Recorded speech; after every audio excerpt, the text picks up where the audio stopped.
Hello student, बेटा class 10th में science का ये पहला चैप्टर है chemical reaction and equation. Reaction से आपको समझ में आ रहा होगा कि हम जब किसी चीज़ के साथ किसी की रिएक्शन करते हैं तो क्या होता है। सबसे पहले हम समझते हैं केमिकल रिएक्शन क्या है। It is a process in which one or more substance formed new substance and it cannot be reversed by physical method।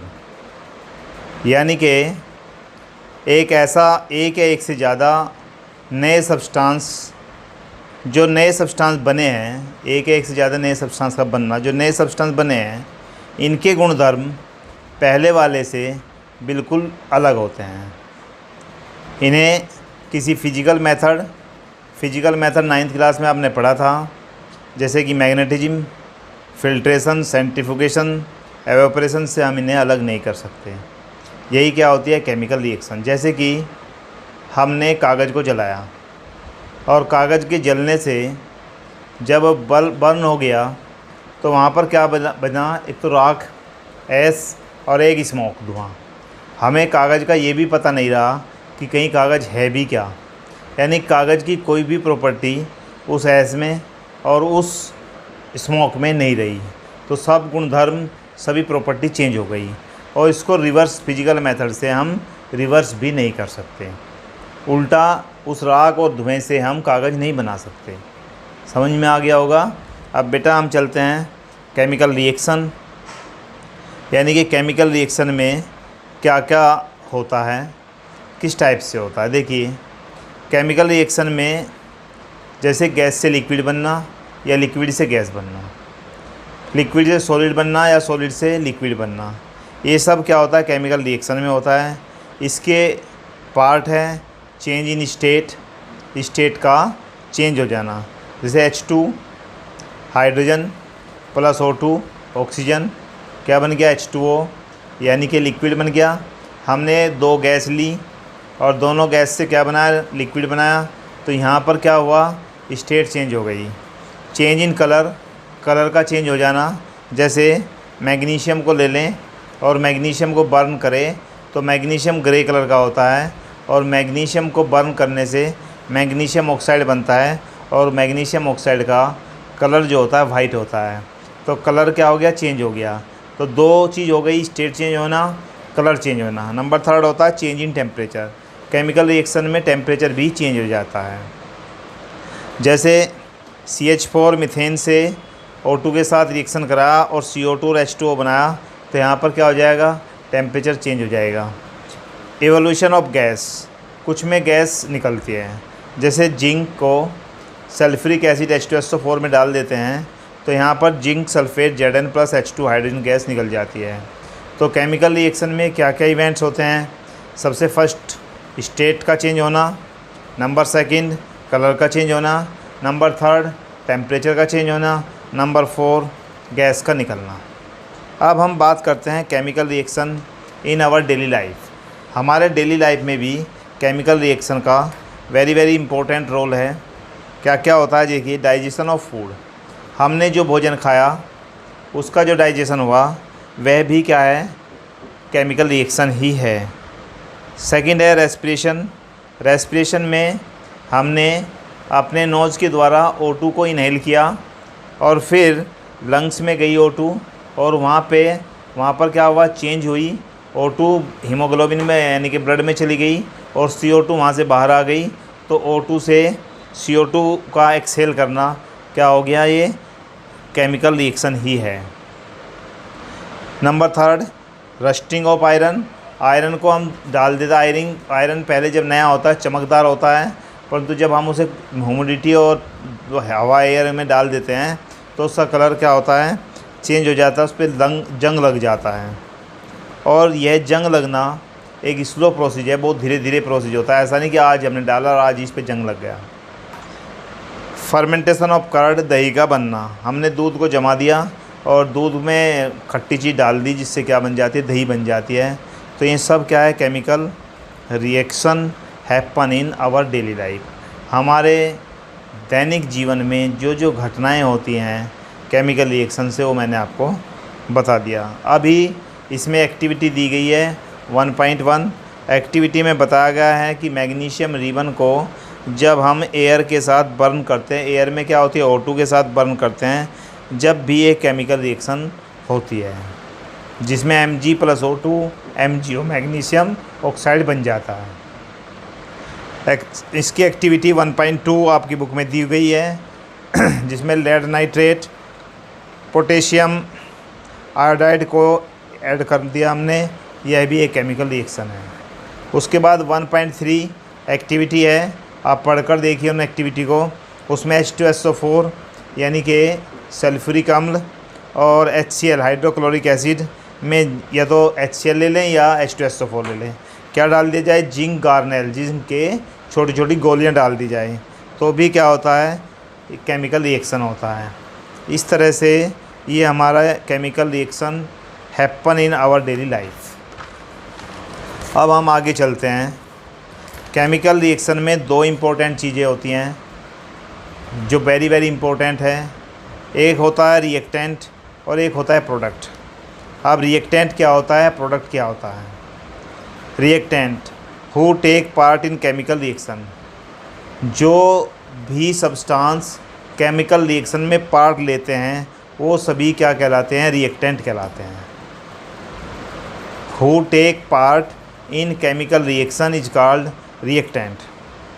अब आता है product, the substance which are formed in a chemical reaction. जो substance तैयार हुआ, बना, वही हमारा क्या कहलाता है, केमिकल रिएक्शन में जो नया सब्सटेंस बना वह कहलाता है प्रोडक्ट। एग्जाम्पल करें, 1.1 एक्टिविटी का एग्जाम्पल है, when magnesium ribbon burn in air. Air का मतलब ऑक्सीजन, तो गिव्स अस मैग्नीशियम ऑक्साइड। तो यह हमें जलने में, यानी कि ऑक्सीजन क्या होती है, जलने में सहायक होती है, हेल्प करती हैं जलने के लिए, तो यह हमें मैग्नीशियम ऑक्साइड दे देता है।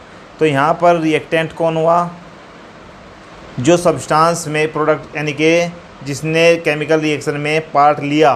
कौन कौन थे बेटा पार्ट लेने वाले, एक तो मैग्नीशियम था, एक ऑक्सीजन था, और जो नया सब्सटेंस, ये तो दोनों हो गए रिएक्टेंट।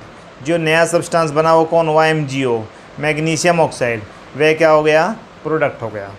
हम आगे चलते हैं केमिकल इक्वेशन पर। इक्वेशन, केमिकल रिएक्शन को केमिकल इक्वेशन की सहायता से दर्शाया जा सकता है। कैसे, ए chemical reaction can be represented by chemical equation. एक केमिकल रिएक्शन को केमिकल इक्वेशन की सहायता से दिखाया जा सकता है। Involve symbol of the substance, जहाँ हम एल्यूमिनियम बोल रहे हैं वहाँ Al ले लें, जहाँ मैग्नीशियम बोल रहे हैं Mg ले लें, इनके सिंबल ले लें। Of reactant and product, reactant के और प्रोडक्ट के हम सिंबल यूज करें, और इन पर हम जहाँ सॉलिड है S लिख दें, जहाँ लिक्विड है L लिख दें, और जहाँ गैस है वहाँ G लिख दें, और जो एक्वस है वहाँ AQ लिख दें। एक्वस का मतलब होता है जो सब्सटेंस पानी में घुल जाते हैं उन्हें एक्वस सॉल्यूशन कहते हैं। वहाँ पे स्मॉल AQ यानी कि सिंबल का यूज करते हैं, साथ ही फिजिकल स्टेट भी दर्शाते हैं। जैसे कि एक एग्जांपल के द्वारा हम समझा रहे हैं, magnesium burnt in air give magnesium oxide Mg+O2, यानी कि Mg और O2 दोनों को मिलाकर क्या बना, ये दोनों क्या हैं, ये दोनों रिएक्टेंट हैं। और आगे क्या बना, MgO, MgO क्या है, प्रोडक्ट है। और बीच में क्या है, एक एरो का निशान है। जो एरो के हेड की तरफ होता है वो प्रोडक्ट होता है हमेशा, और जो एरो के टेल की ओर होता है वह क्या होता है, रिएक्टेंट होता है। इसमें एरो के टेल की ओर कौन है, Mg+O2। तो Mg+O2 क्या है, रिएक्टेंट है, और एरो के हेड की ओर कौन है, MgO, यानी कि यह प्रोडक्ट है।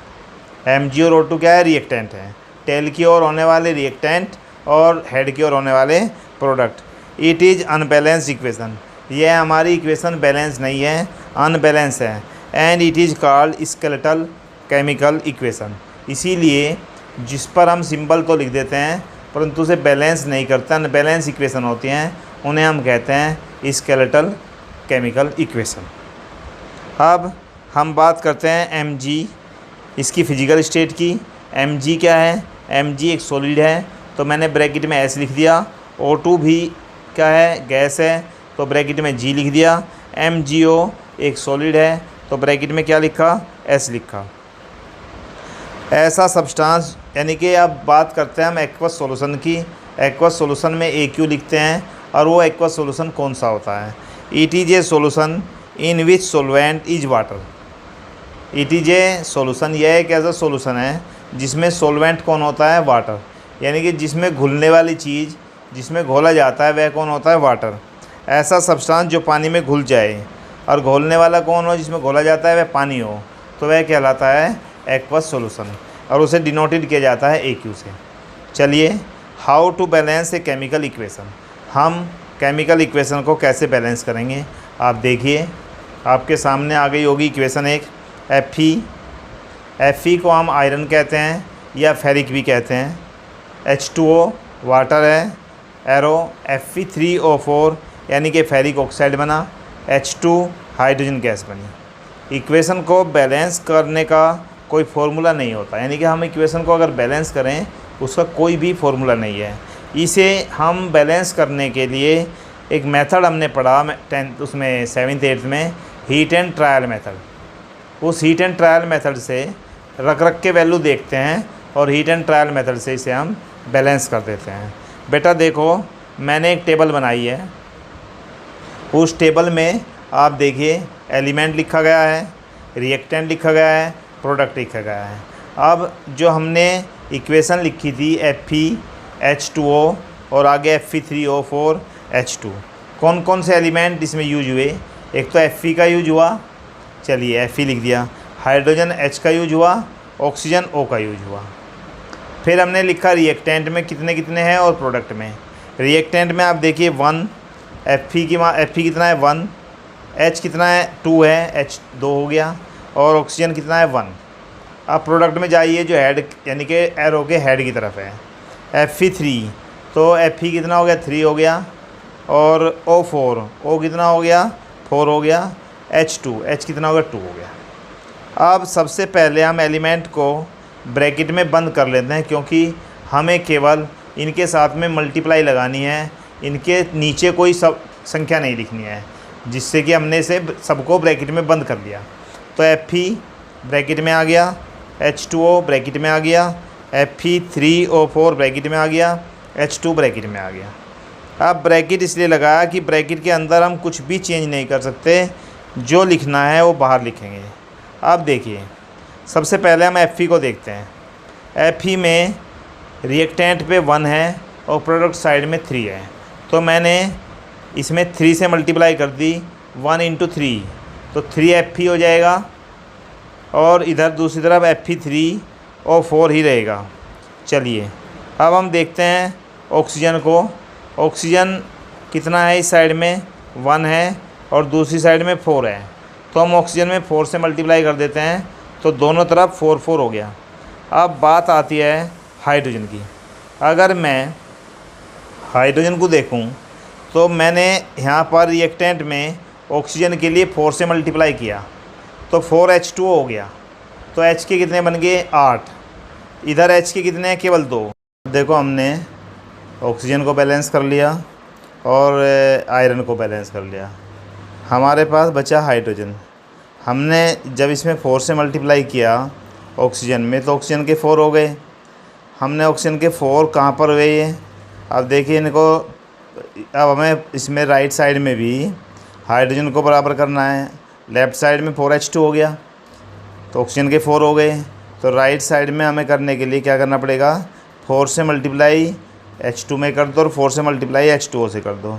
जब हमने O2 को बैलेंस किया तो हाइड्रोजन भी अनबैलेंस हो गया था। अब हाइड्रोजन को भी हमने बैलेंस कर दिया। तो इस प्रकार से हमारी यह इक्वेशन बैलेंस हो गई। 3Fe + 4H2O, हमने इनकी स्टेट भी लिख दी।